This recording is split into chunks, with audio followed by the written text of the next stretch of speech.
Ma anche un ente fiera senza... unico. Magari, perché vuol dire fare gli acquisti delle attrezzature insieme, fare le gare insieme, avere un unico coordinamento. Longarone, Santa Lucia e San Donà insieme per un unico ente fiera del Piave.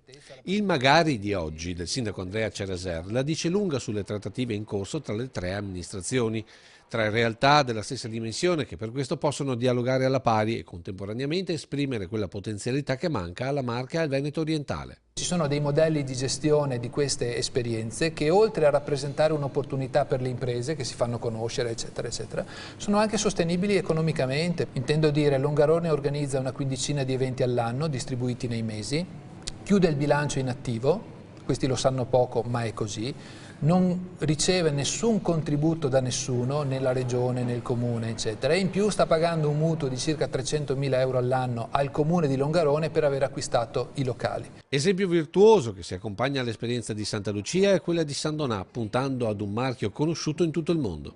Perché guardare lungo il Piave? Beh, intanto perché il Piave è un legame d'unione importantissimo. Stiamo parlando di Longarone, dove fisicamente la fiera è a poche centinaia di metri dal Piave.